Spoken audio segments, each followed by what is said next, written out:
Ayan guys, no, ito na po yung alto natin na ano natin sa tubig kasi ano siya guys, may problema dito. Ayan guys, oh. Tapos yung mga kalawang tatanggalin natin. Ayan, hindi tayo gagamit ng ano guys ng lacquer thinner kasi mas delikado yun. Ayan, yun ang pinaka the best dyan guys. Tapos lagyan natin ng sunrock guys, siguro mga ano, mga yan, mga 4 na takip guys. Yan, 1, 2,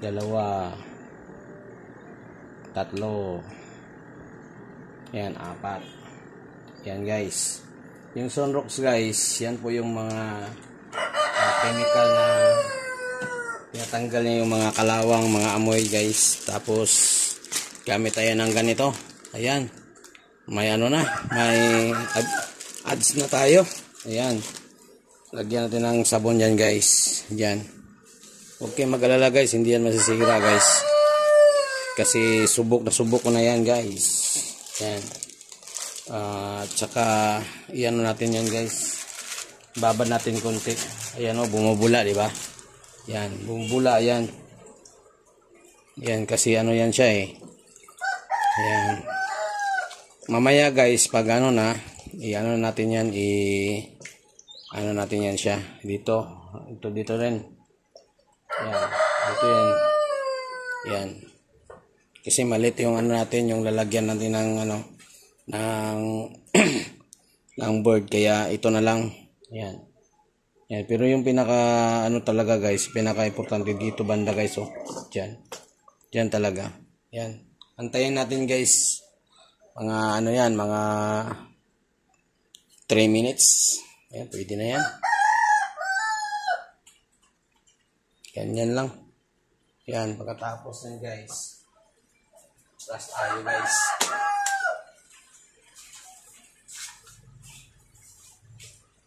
Yan, mag-brush tayo. Ayan.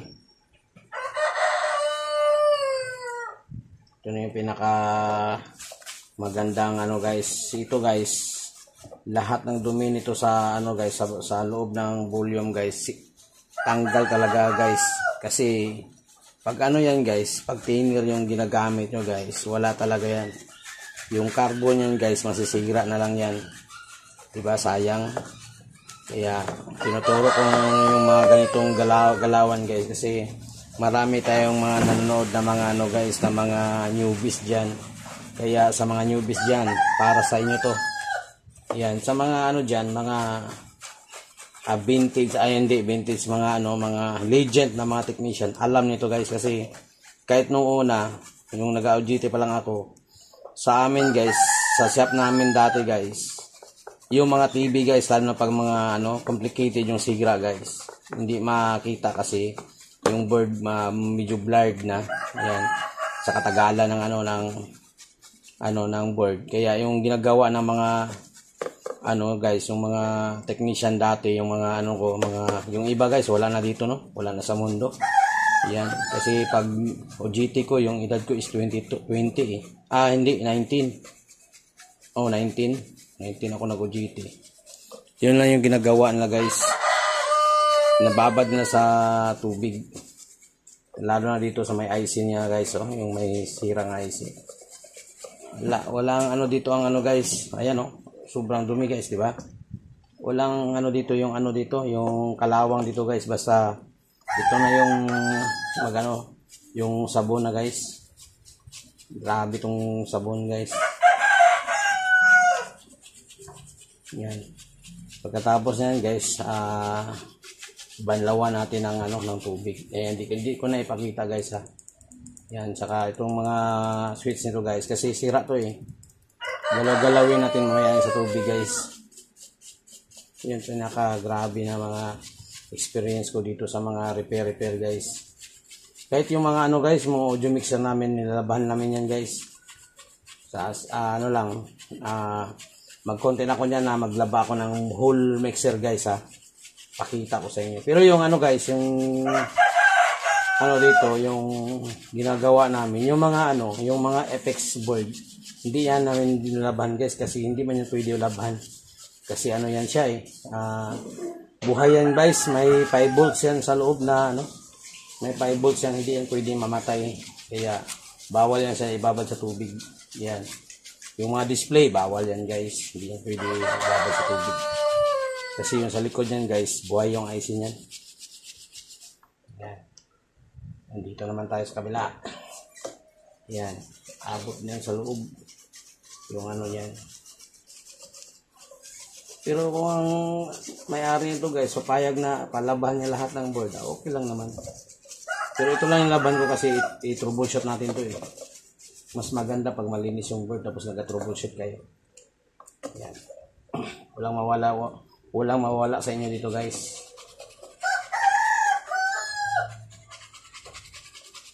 Yan, sobrang dumi oh.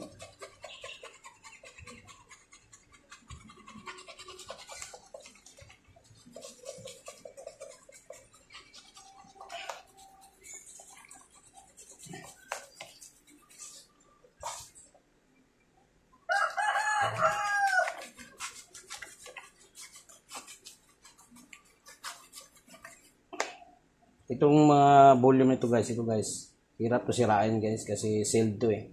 Hindi yan mapapapasukan ng ano ng dumi. Yan. So yun, sira to eh. Yan, habang binababad natin guys. Ano natin yung ano yung board, yung ano niya, yung ano niya. Hindi na makita kasi puno ng ano eh. Itong ano niya, yung lock switch niya guys, ano, galaw-galawin natin guys para lumabas yung kalawang niya sa loob. Ayan, galaw-galawin natin. Yan ang taga po yung mga ano dyan, mga technique yan guys. Kaysa magbili ka ng bago kasi hindi yan sira guys, kinalawang lang yan kasi ito siguro na basa ng tubig or beer kasi mahilig to sa banda yung may-ari nito guys. Shout out sa ating friend na taga Pulmonok sa Cotabato. Yan. Ano natin yung knob guys para yung ano niya guys lumabas. Yung kalawang niya lumabas yan.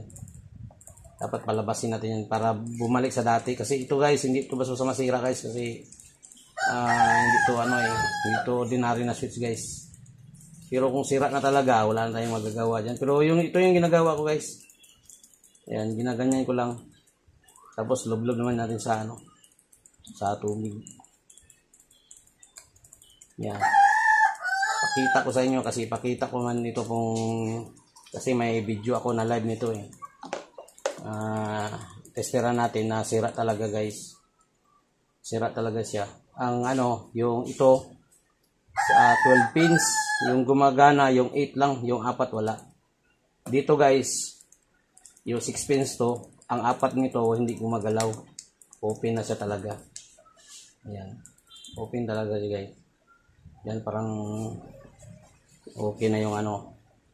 Kuha tayo ng steel brass na maliit.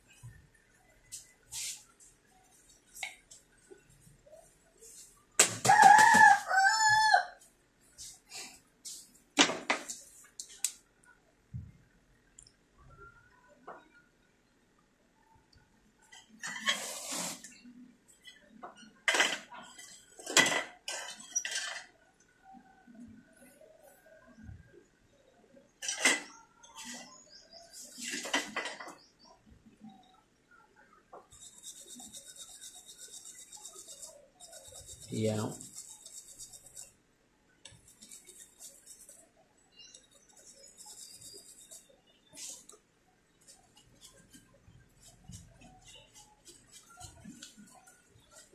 hindi pa yan gumana guys, sigurado na yan. Palit tayo ng IC niyan. Dito yung pinakagrabe guys, yung kinalawang talaga yung board. Ito talaga banda guys.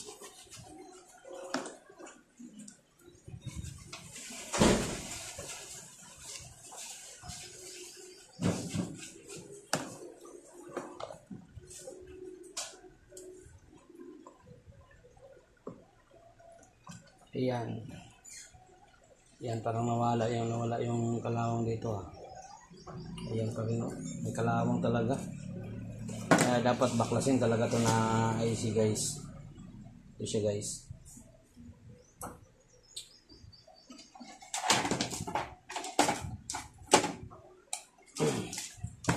Dapat kasi to guys, matanggal talaga yung kalawang nito guys. Hindi pwede na matanggal yung kalawang dito kasi ito yung mga ano guys, mga nagbibigay ng mga problema sa board yung kalawang dito kasi ano man yan siya magpuntak sa kabilang board. Kaya yan, pinakalawang yan siya. Kaya yung ano nito, pag hindi talaga tumatanggal yung kalawang nito tapos di mo gumana, palitan na natin ng ano ng IC. Meron naman tayong ganitong IC.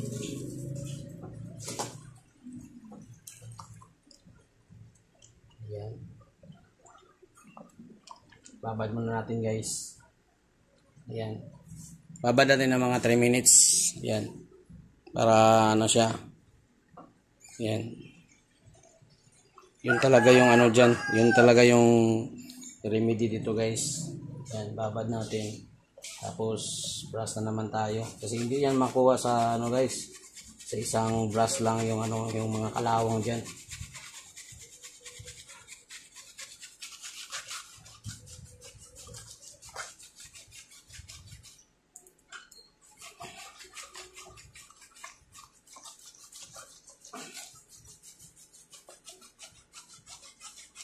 Antay tayo ng ano nito guys. Antay tayo ng mga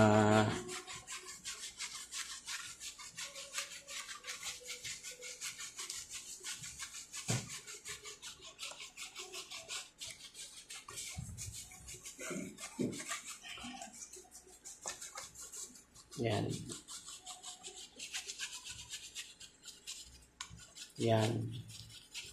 Tinuturo ko to guys para naman sa mga hindi mabubuli dyan na mga newbies. Ayan. Kasi may mga ano talaga, mga legendary dyan na ano, maganda yung asal. Kaya ito sa mga ano to, mga newbies to guys.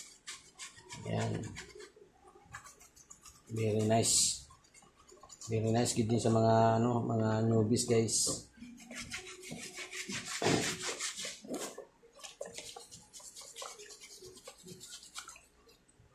Kasi nung nasa ano pa ako guys sa sound system, ayan, may nakausap ako na technician. Sabi niya bawal daw ano, linisin. Tanong ko sa kanya, paano yan linisin yung mga oil diyan kasi magtagal guys, yung grease ng ano, yung grasa ng mga volume lalabas yan guys. Siguro pa-expire na siya sa katagalan ng ano, kasi dati yung mga gamit namin is galing pa sa US, mga slightly used. Kaya yung board niya umuuwil. Kaya ngayon, sabi ng technician, clean, ano daw,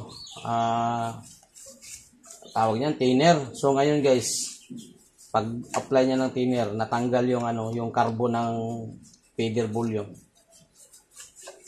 Buti nga yung natanggal ng na ano, nasira sa ano lang, 2 lang. Kasi 6 man sa isang board, 6 na feeder. Ngayon, ano siya, nahinto niya yung paglagay ng thinner. Tapos yung mga dito guys, yung mga switch niya guys, hindi na na ano na, dumikit na talaga. Yun ang sinasabi ko. Yan, dumikit dito. Ngayon, ang sabi niya, expire na daw yung mga switch. Ngayon, nagbili kami. Yan, bilihan namin ng mga switch. Yun ang problema kasi marami kaming na replacean ng mga switch. Kaya ngayon sa akin lang guys no, para lang to sa mga ano, ito yung gagawin nyo guys. Ibabad nyo sa tubig tapos pindutin nyo lang mga volume guys para lumabas yung mga kalawang sa loob ng switch. Yan, parang nakakatawa pero yun talaga yung dapat kasi hindi talaga yan masira guys yung ano yun to, switch nito. Yan, bihira yan masira guys. So kulang lang yan ng cleaning. Yan, para kang nagmassage nito ng babae guys. Yan. Yan ang gagawin nyo, balik-balik nyo yung, open switch sa yan. Ayan. Thank you for watching guys. I-ano natin to guys, no? Ibanlawan na natin ng tubig to guys. Yan, thank you for watching. God bless as always and keep safe guys.